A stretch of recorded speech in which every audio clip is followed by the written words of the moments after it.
Hi friends, I hope all of you are fine.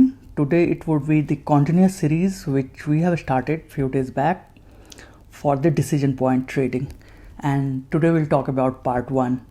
तो आज के वीडियो में कोई चार्ट या टेक्निकल एनालिसिस की बात नहीं करेंगे. Whatever are there in the Nifty Nirvana book, I will try to give you an overview for that. So ये पार्ट 1 में हम बेसिकली बात करेंगे ट्रेडिंग फिलॉसफी का. And I will not bore you by reading all those content, क्योंकि ये तो slide के ऊपर में होगा तो हम सीख लेंगे. तो लेट्स मूव ऑन जल्दी से. सो फ्रेंड्स, ट्रेडिंग या इन्वेस्टिंग, जब हम इन्वेस्टर की बात करते हैं, नहीं पहले हम ट्रेडर की बात करते हैं. आप अपने फैमिली में बोल के देखो, दे विल टेल यू कि ओ please stay away from stock market, it's like a gambling. एक इंसान है जो लालची है और वो पैसे को डुबा देगा, परिवार को ख़राब कर देगा. But when we talk about investing, एक जेंटलमैन आता है टाई और सूट लगा के, सोफिस्टिकेटेड लैंग्वेज में बात करता है, स्टारबक्स में कॉफ़ी पीता है. But this is the biggest illusion, क्योंकि आज के डेट में investing is very risky, so trading as well. So जहाँ पे डिफाइंड रिस्क हो, हमें वो रिस्क लेना है. आज के डेट में when things are very uncertain, you can not decide the fate of a company. यहाँ पे it's very difficult. If you look at the historical trend, there were time when they had the insider information and they have created the wealth. But if you look at from your perspective, for the small investor, it is always advisable to take the traditional route like PPF or mutual fund, or maybe I would say FD would be also good. ठीक है, तो don't get disheartened. मैं यहाँ trading की बात कर रहा हूँ, and as we move on things will be, I will open up the few chapter for you. So we would be a trader because हमें रात को नींद आनी चाहिए. Let's see what we have. Okay, same goes for fundamental analysis. People argue कि no, fundamental analysts are very good so that they can create a long term wealth. They keep on crunching numbers, they keep on doing studies. लेकिन fundamental analysis का जो outlook होता है वो इतना difficult है. Fundamental analysis is nothing. If you got the company's insider information, then only you can invest your money and you can have an edge. Otherwise, by reading company's financial number, it would be very difficult to identify a growth or identify or forecast the future price. For an example, आप जिस company में job करते हो, आप try करो उसके next quarter का revenue identify करने का, क्योंकि वहाँ पे तो आपके पास सारा डेटा होगा and you would have the insider information as well, and आप नहीं कर पाओगे. जब आप अपनी कंपनी में जॉब करते हो, उसका आप प्राइस फोरकास्ट नहीं कर सकते, तो what about the other organisation. So again the writer says, if you want to participate in stock market, buy ETF, Nifty 20, और maybe they have performed better than the professionally managed mutual fund. आप index में पैसा लगाओ अपना.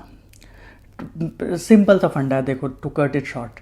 Trading से आप पैसे कमाओ and just send it for the long term wealth creation through index, Nifty 20 या बैंक 20 या गोल्ड 20. ठीक है.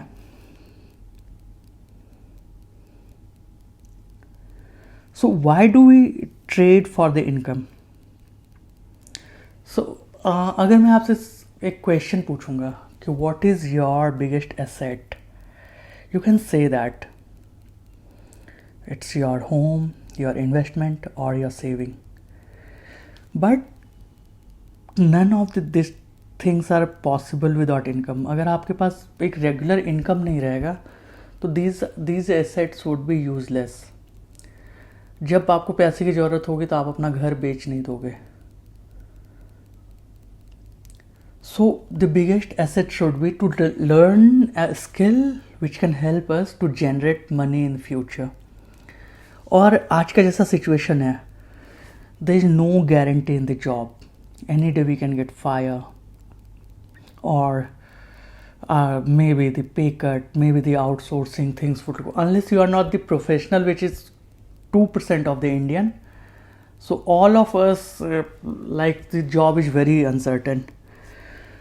And at the same time, about we might get sick, we might get anything can happen in the future, and we might lose our job. So we should invest our time to learn a skill which can be helpful in the future.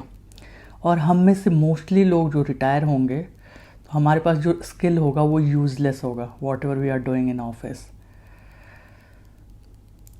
So trading is something, if you learn it carefully, it can be possible that you can generate a regular income. So और अभी India में trading का growth बहुत ज़्यादा है.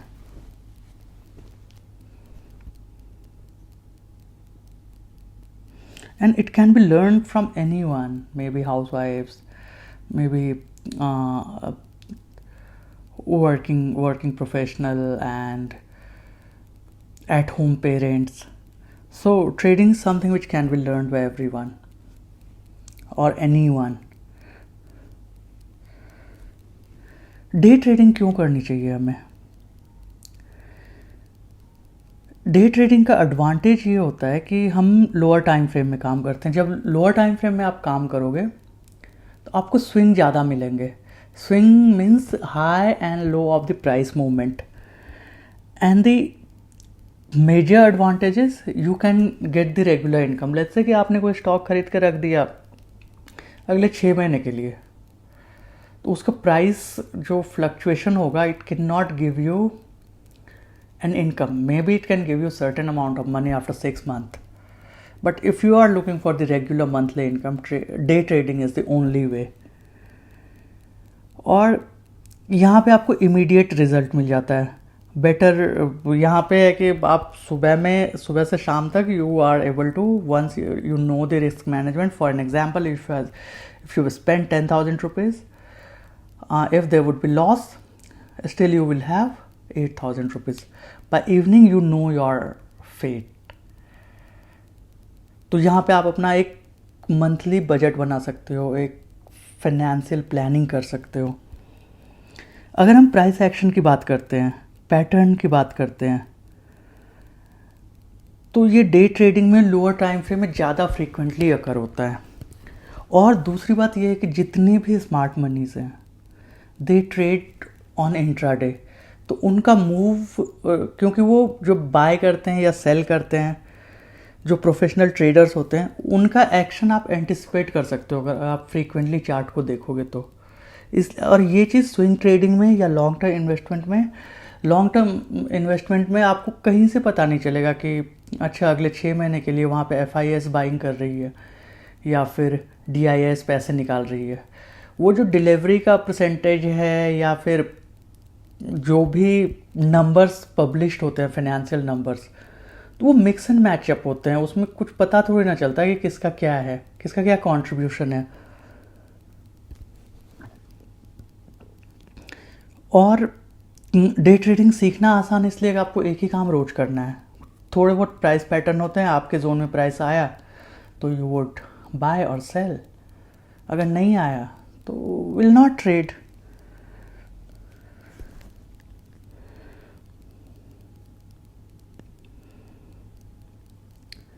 Okay, the question is, क्या trading risky है? हाँ, trading is a gamble and all gamble is always risky.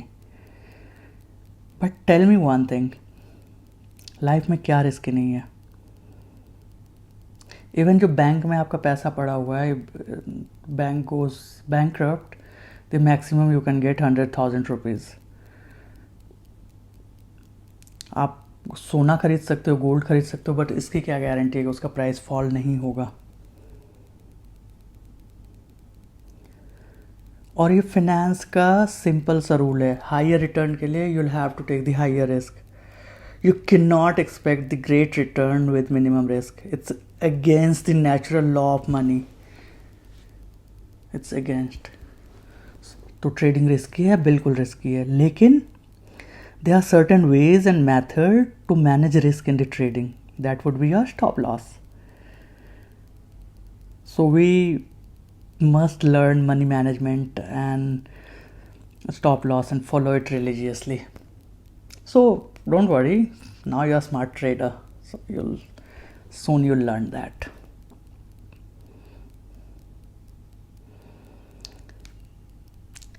So here we have the reality of the market.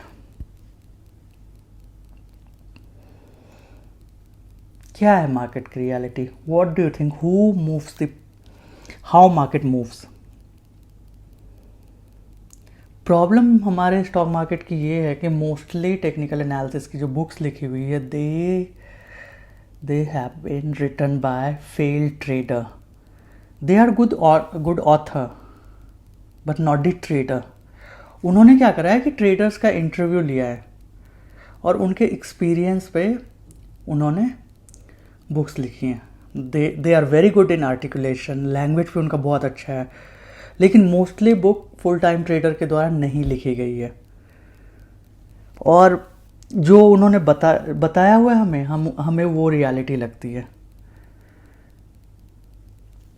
एक इंडिकेटर देख के ट्रेडिंग करना एक इल्यूजन है. You are running behind the air, so you will get nothing. These are the only effect. Price is the cause, is something else. So what is the cause, which is the movement in the market?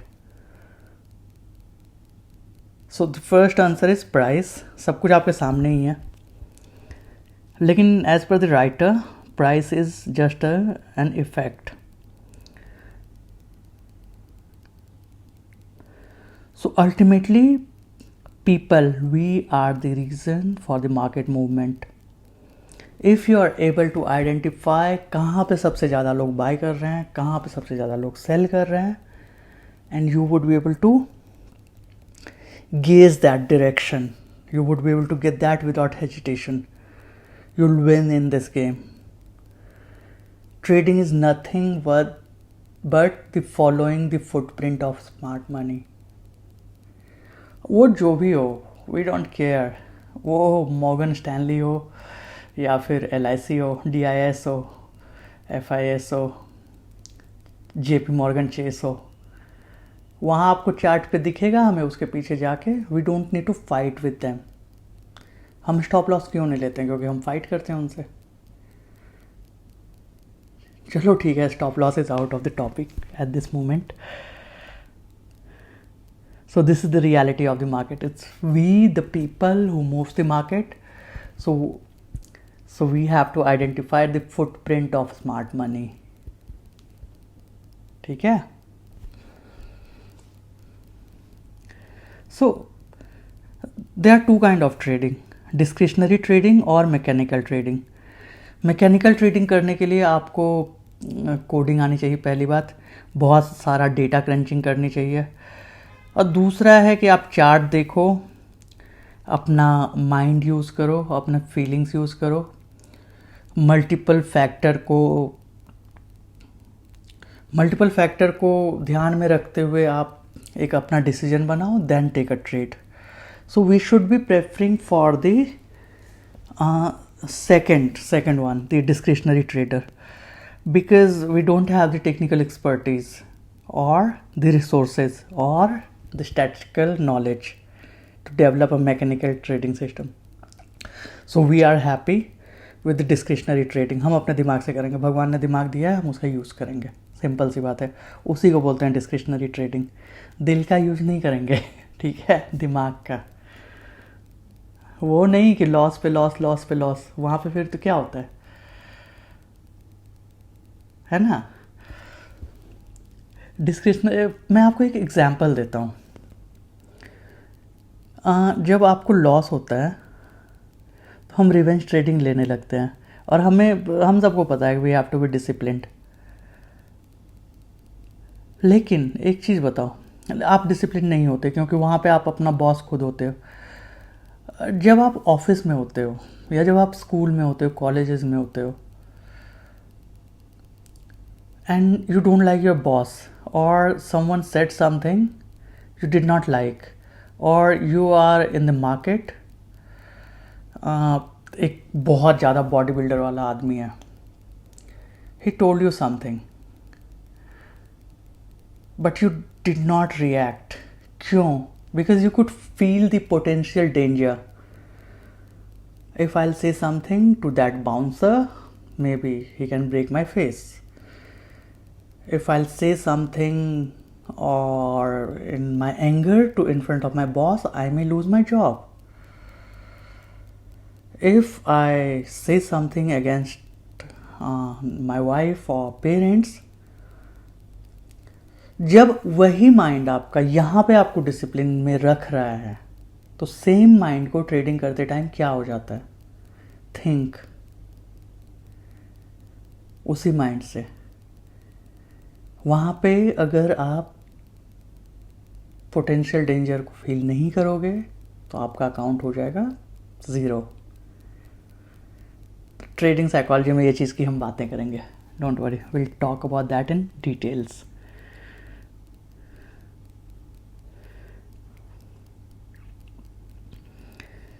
Trading naked means you have to trade on the clean chart without any indicator.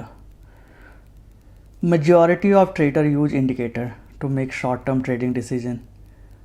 Do we really need technical tools to trade successfully? I don't think so. Market can be traded successfully without technical analysis tool and indicators. Pure price action analysis is more than enough to trade successfully, as rightly said by the writer. And I read it line by line. So friends, as a trader, chart पे हमें बस दो चीज़ देखनी चाहिए। One, right location to initiate the trade. Second, right direction to trade. And so here you have to watch the video, my video identified trend in 5 minutes। मैं बता रहा हूँ आपको, आप मेरे सारे वीडियो देखो, you will be a professional trader. So indicators are not accurate in predicting future move direction. It all depends upon the net order flow. We do not need an indicator to know where the orders are. With a little bit of experience, we can accurately anticipate where the waiting orders are. So we have to trade naked. So indicators मत use करो। मैं इसलिए बोलता हूँ indicators मत use करो। I have nothing wrong with nothing, no hard feelings with the indicator. लेकिन जितने भी इंडिकेटर बने हुए हैं ना, वो वेस्टर्न मार्केट के हिसाब से बने हुए, 1800 सेंचुरीज में बने हुए। Market has evolve now. उस तरह की वोलेटिलिटी या फिर उस तरह से sophisticated people came into the market. So इसलिए नेकेड चार्ट पे जब तक कुछ नया इन्वेंट नहीं होता, try to use naked chart और द प्राइस एक्शन।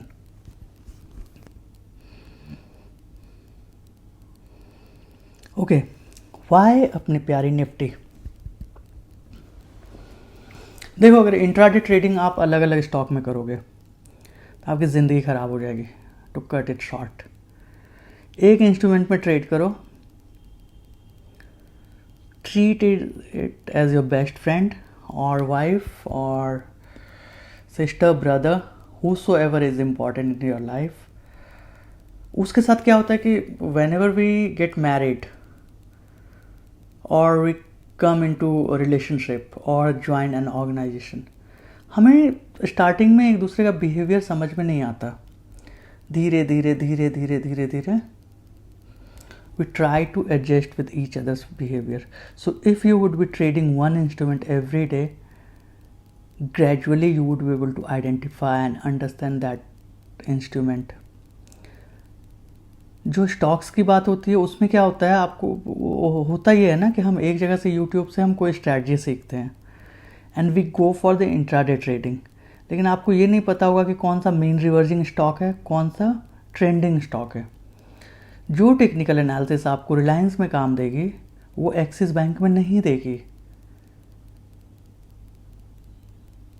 और जो इलिक्विड स्टॉक होंगे तो उसकी तो बात ही छोड़ दो. सो जितने भी प्रोफेशनल ट्रेडर है वो निफ्टी और बैंक निफ्टी में ट्रेड करते हैं. अब देखो होता क्या है, प्रोफेशनल ट्रेडर एक तो होते नहीं, may be JP Morgan Chase और LIC, Stanley, bank of America. तो आज क्या हुआ, लेट्स से कि बैंक ऑफ अमेरिका ने बाय के साइड पे है, दोनों स्मार्ट मनी है, और मॉर्गन स्टैनली सेल के साइड पे है. Suddenly what happened, people from Bank of America realize they are into a wrong side of the trade. तो instead of buy they sold, और मॉर्गन स्टैनली का अच्छा खासा वो हो गया, अपर हैंड आ गया. तो जब बैंक ऑफ अमेरिका वाले इंट्राडे में निकलेंगे ट्रेड से, जो मूव आएगा निफ्टी में, ट्रस्ट में you can double your money, triple your money, maybe 5 times. You need to catch that moves. वो जो देखते हो ना आपके निफ्टी 200 पॉइंट गिर गई, कभी 250 पॉइंट ऊपर चली गई, वो ऐसे ही होता है. और हम रीज़न ढूंढते रहते हैं, हम न्यूज़ देखते हैं कि कहाँ से क्या हुआ, मार्केट गिर क्यों रहा है, मार्केट बढ़ क्यों रहा है, हमें क्या करना है, मार्केट गिर क्यों रहा है, मार्केट बढ़ क्यों रहा है ना. तो ये मूव आपको इंट्राडे में ही मिलेगा. अभी अगर आप चार्ट देखते हो तो निफ्टी में रोज 200 पॉइंट का अप या डाउन का मूवमेंट होता है. वही अगर आप बाय एंड होल्ड वाली पॉलिसी करोगे तो पिछले 4 महीने से निफ्टी एक रेंज में ही घूम रही है. और इस रेंज में अगर आप चाहो तो इंट्राडे में आप 10 दिन ट्रेडिंग करके उस मूव से 2 गुना ज़्यादा इजीली कैप्चर कर सकते हो. इंडेक्स की ट्रेडिंग या फ्यूचर की ट्रेडिंग जो होती है वो प्रोफेशनल ट्रेडर्स से होती है. उनका एक सिस्टमेटिक वे होता है कि वो ऐसे नहीं करते कि अच्छा यहाँ पे बाय कर लिया, यहाँ पे सेल कर लिया. उनका एक अप्रोच होता है. और जो सिस्टमेटिक ट्रेडिंग होता है उसमें आप देखोगे इरेटिक मूवमेंट नहीं आता. कई सारे स्टॉक में आपने देखा होगा, अडानी पावर और कौन सा था एक DLF, एक ही दिन में सत्यम फ्रॉड हो गई. These are the erratic moves. यहाँ पे स्मार्ट मनी नहीं रहती. स्मार्ट मनी मोस्टली निफ्टी 50 के टॉप 10 स्टॉक में रहती है या फिर इंडेक्स में रहती है. और इंट्राडे में तो भूल के भी वो लोग नहीं करते किसी स्टॉक में ट्रेडिंग. मे भी कुछ लोग डिसएग्री करेंगे, मैक्सिमम वो कर सकते हैं रिलायंस, HDFC बैंक या फिर जो टॉप 5 के हैं, क्योंकि उस हिसाब से उनको लिक्विडिटी नहीं मिलेगी इंट्राडे में, वो उनको लिक्विडिटी मिलेगी निफ्टी और बैंक निफ्टी में. So people who have studied the market, they are brilliant mind of the world. LIC के जो फंड मैनेजर्स हैं, they are from the best institutions of the world. तो आप सोचते हो कि एक बुक पढ़ के आप उनको बीट कर दोगे. Instead of that let's follow them intraday में.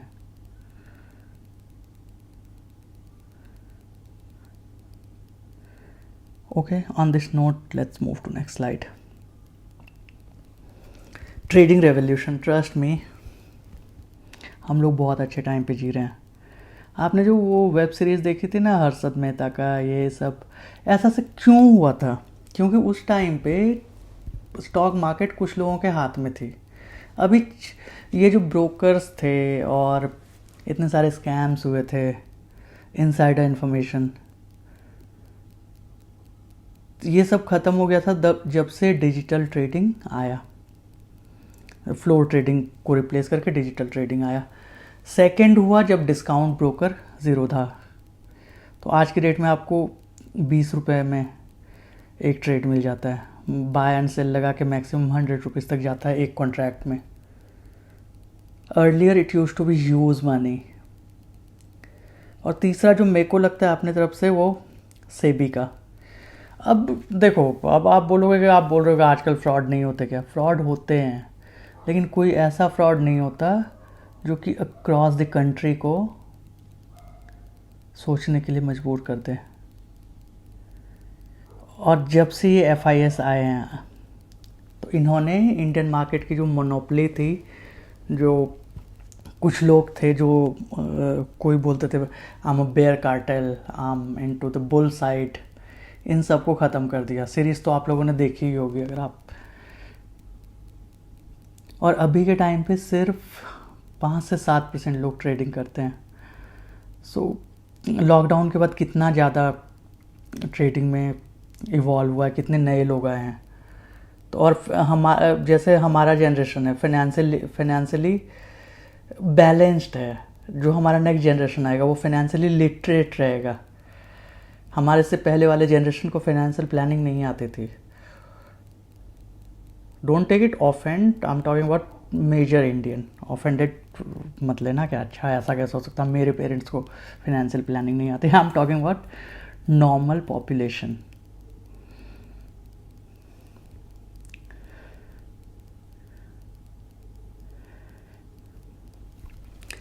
एक स्टोरी है, ब्लाइंड मैन ब्लाइंड एलिफेंट। पहले स्टोरी में क्या होता है कि 6 लोग रहते हैं जो ब्लाइंड रहते हैं। उनके सामने एक हाथी आता है। तो एक आदमी जाता है, हाथी की पूंछ पकड़ता है। तो वो सबको जाके बोलता है अरे नहीं, हाथी ना पतला होता है।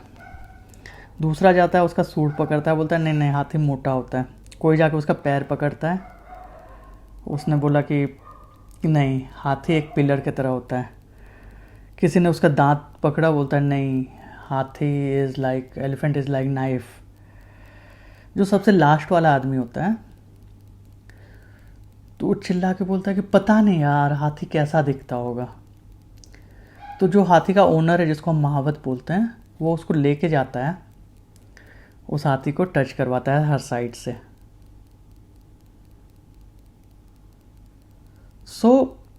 तो उसको एक फेयर आइडिया आ जाता है, लेकिन he is blind, so there is no way he can identify कि कैसा होगा हाथी, वो एलिफेंट कैसा दिखता होगा, क्या होगा।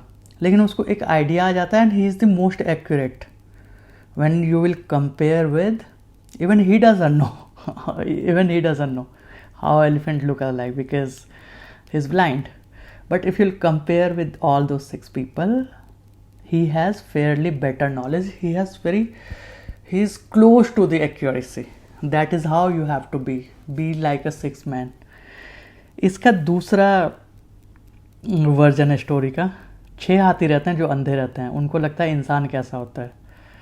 तो एक दिन बेचारा कोई जंगल में एक इंसान जा रहा होता है, तो हाथी दिख जाता है। तो हाथी ने सोचा कि चलो ठीक है, चेक करते हैं इंसान कैसा होता है। एक ने पैर रखा उसके मुंह पे, बोलता है नहीं नहीं यार, इंसान ना फुटबॉल की तरह होता है। तो दूसरे ने उसके पैर पे रखा, तो उसने बोला नहीं नहीं, इंसान looks like a small branch of a tree. एक ने उसके पेट पे पैर रखा, so okay it looks like a flat table. So ऐसे करके सब कुछ करके फिर उसके बाद all those elephants were happy कि चलो आज पता चल गया इंसान कैसा होता है। तो the moral of the story is future option और FIS, DIS, HNIs, these are those blind elephant, and the people who die, who is the poor retail trader like us, so we don't have to be that poor retail trader.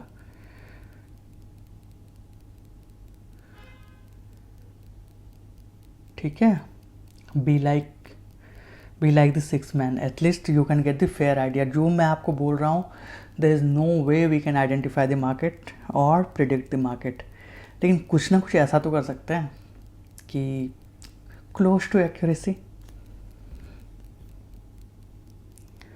So on this note थोड़ा ज़्यादा ज्ञान हो गया. ज़्यादा ज्ञान नहीं हुआ, देखो whatever was there in the book I try to comprehend it. So I would strongly, मतलब आपको मेरा वीडियो देखना है देखो, लेकिन नहीं देखना है मत देखो.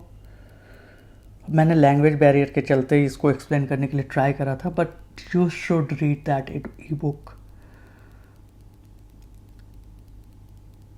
ठीक है, अब हम नेक्स्ट वीडियो में टेक्निकल एनालिसिस के पार्ट पे बात करेंगे. जो मैं तो एक ओवरव्यू वीडियो था, एक ये पार्ट 1 हो गया, ये पार्ट 2 जहाँ पे आपको कंप्लीट पता चलेगा कि डिसीजन पॉइंट ट्रेडिंग होता क्या है, हमें कहाँ पे एंट्री लेनी है, कहाँ पे एग्जिट लेनी है. लेकिन उसके पहले ये ओवरव्यू देना ज़रूरी था.